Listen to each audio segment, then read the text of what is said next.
Hey, what's good, everybody? Welcome back to another episode of The Bigger Picture. This week's episode, The Little Rock Nine, when kids had to fight just to go to school. And your boy Mike, and today we've got a heavy, but very important topic to break down. With me, as always, is my partner from Mike and Juju, Smoker. What's up, y'all? Y'all already know what it is. And we've got the court jester himself in the house. Yo, what's up, everybody? Thanks for having me back, man. Been too long. Definitely has. Alright, guys, today we're jumping back in time about 6.5 decades when things were a whole lot different. Yeah, and before we get into it, make sure y'all hit that like, that comment, and subscribe. Hit that notification bell because we're dropping gems every week. Alright, guys, so check this out. We're going to be talking about something that went down in 1957. But hey, honestly, the ripple effects are still hitting us today. The Little Rock Nine. Yo, can we just take a moment to appreciate the name, though? The Little Rock Nine? Sounds like a superhero team. And they were superheroes, straight up. Like, imagine being those kids, bro. We grew up in the 80s and 90s complaining about having to wake up early for school, man. Man, I remember I used to fake to stay home all the time, but y'all already know Pops wasn't having it. Exactly. While these 9 kids had to deal with the National Guard just to walk through the front gate. Man. For real, though, I remember learning about this in school. But they kind of sanitized it. These were straight-up teenagers. Same age as we were when we were watching Fresh Prince and playing Nintendo. Hey, let's break it down, though, guys. For the people, set the scene. It is 1957, y'all. Right? Little Rock, Arkansas? Yeah, and remember, Arkansas wasn't ready for integration at all. Like, at all. Man, my pops used to tell me stories about Arkansas National Guard. Anytime getting called in Little Rock. Can you imagine getting a call? Yeah, some stories. That's crazy. That's the thing, though. This wasn't just some random high school. It was Central High. It was like the crown jewel of Little Rock, y'all. The top school in the entire state. And they had this whole plan, right? The Blossom Plan, named after the superintendent. Yeah, that's right, Juju. Virgil Blossom. Originally, they were going to do this gradual integration thing, starting with the high schools, and then go on to the middle schools.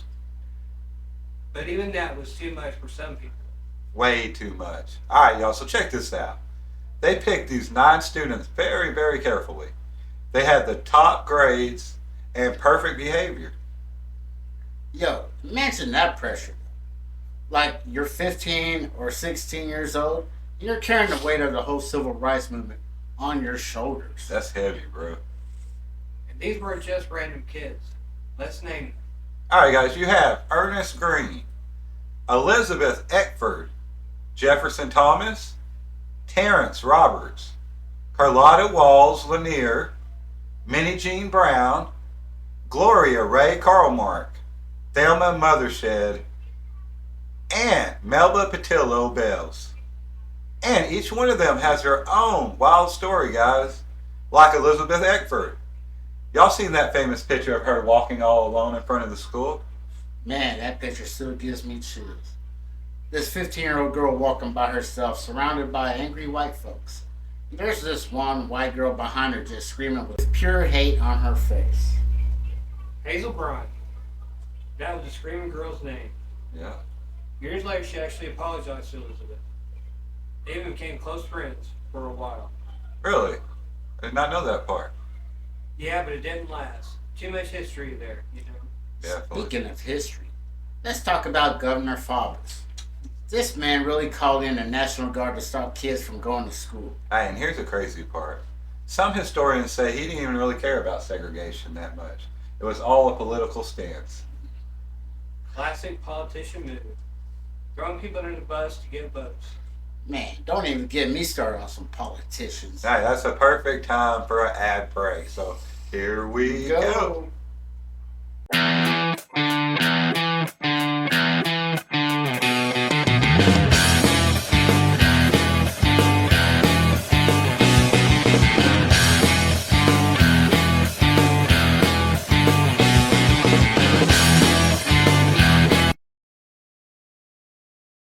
Alright guys, we are back with the bigger picture and we're talking about the Little Rock Nine. Before the break, we were talking about Governor Faubus calling in the National Guard. Yeah, but then Eisenhower had to step in, right? Definitely. President Eisenhower wasn't even trying to hear that crap. He federalized the Arkansas National Guard, basically taking control from Faubus and sent in their 1st Airborne Division. The Screaming Eagles. Same unit that fought in the World War II. Same unit. But hey, check this out. Even with federal troops there now, these kids went through hell every single day. Let's keep it real, y'all. This wasn't just name calling. They were getting physically attacked.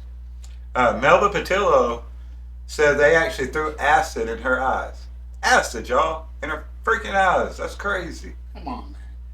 They tried to burn Melba in the bathroom too. Like, trapped her in the stall and started dropping burning paper on her. And Minnie Jean Brown. They kept messing with her in the cafeteria. One day she finally had enough and dropped her chili on some dudes who were harassing her. Hell yeah. And what's fucked up is she got suspended for that, though. 6 days? Meanwhile, white students were doing way worse and nothing happened to them. Man, you know what gets me, though? The parents of these kids. Can you imagine having to send your child into that every day and your kids having so many people and that whole movement riding on their shoulders? Knowing they might not come home at all. Definitely. I mean, I know my youngest daughter's about to start high school in like a year and a half. I can't even imagine something like that. That's real talk, y'all. And speaking of parents, let's talk about Daisy Bates for a minute. The backbone of the whole operation. That's facts, y'all. Daisy Bates was the president of the Arkansas NAACP, and she basically became a second mother to these 9 kids. She and her husband, LC, were already targets because they had newspaper exposing racism in Arkansas. That's right, the Arkansas State Press. And because of their movements in the civil rights, they lost all advertising. White businesses pulled out, trying to shut them down. But hey, they just kept pushing, guys. They did not stop. And you know what's wild? Through all of this, these kids, they still had to keep their grades up. Deal with normal teenage shit. Right. And Ernest Green still graduated with honors. Hell yeah, he did. First black student to graduate from Central High. Martin Luther King Jr. actually came to his graduation. Can y'all imagine? That's awesome. But then, the next year. See, and this is where things go dark again. The lost year, they call it. Governor Faubus shut down all the high schools in Little Rock. Are you serious? Imagine hating black people so much you're willing to hurt your own people too. Ain't that something? And that's the thing about racism. It hurts everybody. Those white kids couldn't go to school either. And some of them ended up being able to go to private schools, though. Some had to move to other districts. Meanwhile, black students had to scramble to find their own ways to continue their education. All right, guys, we're going to take another quick short ad break, and we'll be right back.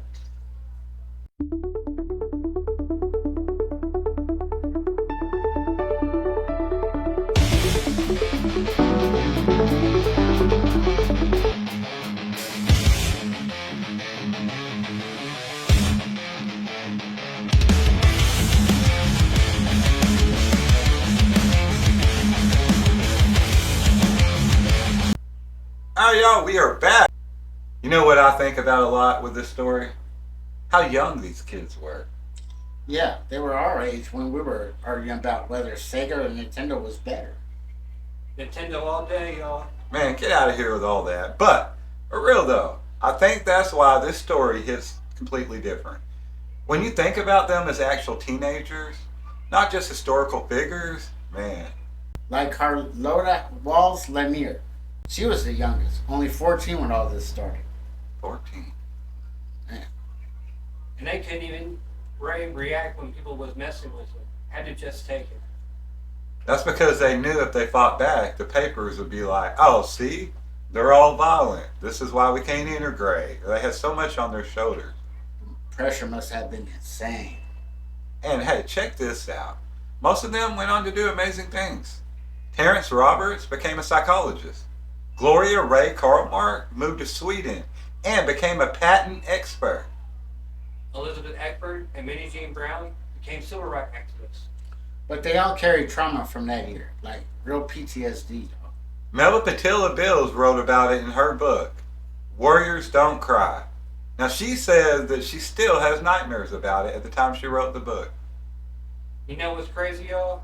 Some of the people who tormented them are still alive. Definitely. And some of them probably never changed their views. But some did. Like that reporter from the Arkansas Gazette, Harry Ashmore. Yeah, won a Pulitzer Prize for his editorial supporting integration. In Arkansas, in 1958, that took courage. Hey, and that's the thing, y'all. There were white people who stood up for what was right, even though it cost them. Like Methodist ministers, some teachers, etc., etc. Yeah, but not enough of them. Never enough, guys. And you know what else? That's still true today. That's why we do this show, man. Because this stuff isn't just history. Exactly. When people try to ban books about history, When they say teaching this makes white kids feel bad, Man, how do you think those 9 kids felt? and that's what really comes down to, guys. These were kids. Just kids trying to get an education.